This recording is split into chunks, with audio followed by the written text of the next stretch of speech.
Hey everybody, Tony Bickett here. Just got out of the Apple store and I didn't even cause a stir. Uh, didn't start out that way. When I walked up to the door with my briefcase full of all my electronics ready to do battle with some techie in there, uh, an armored car pulled up and there was already security there. Apple has security like a bank or something, there's like three or four of them right at the door.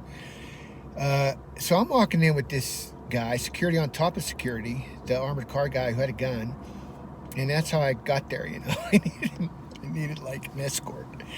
Uh, Luckily, they didn't escort me out. So I went up to what's called the Genius Bar. Yeah, I got to sit there. I bellied up to that thing and waited for my turn. And I brought my hunk of hardware with me. Ow! This hurts my wrist. Last time I might have to hold it though.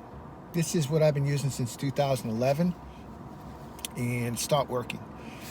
So the guy said, "Yep, won't work." He said, "Well, we can save your. It's toast. What more can you say? But we can save your data," he said. So he put it in a baggie for me, which I understood. I can hold a baggie. Where's my baggie of my data? My data baggie full of data, and here it is. Now he said I got to put this into a new computer, which run about $1,500. And I'm like, and this is where I'm proud of myself.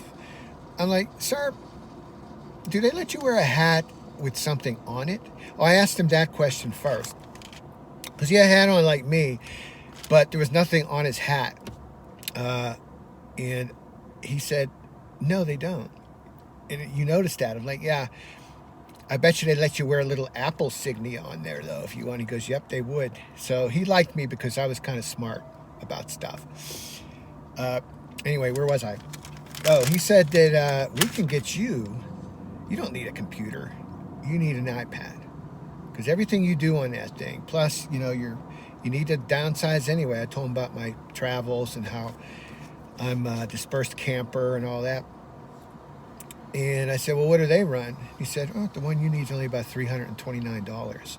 I said, "About, or how much?" Like $328. Just kidding. I didn't buck him on that. But they didn't have any. So I got to go to the Best Buy and deal with these people now. And I'll go in there. I don't think they have security in there. They might. And I told the guy, here's what happened.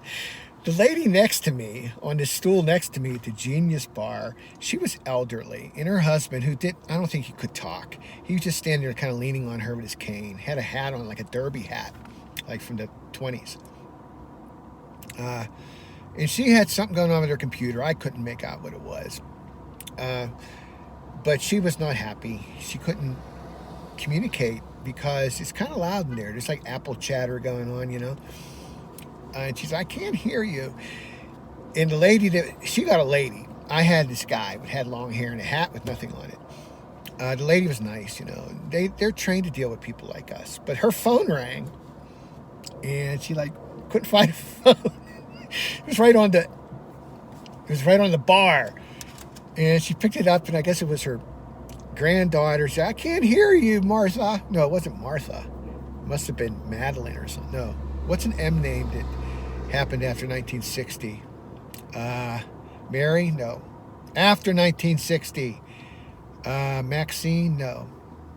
I don't know. Began with an M. And she kept saying, "I can't hear you. I can't hear you." And she was loud, And I looked at my guy and I said, "You gotta be good with us, We were born too early." But anyway, I felt pretty good. I left some beach sand on that bar because when I brought out my computer and opened it up, because it hasn't worked since then, all kind of beach sand came out on it. No, he got a kick out of that. Anyway, they let me go, and I'm off to Best Buy now.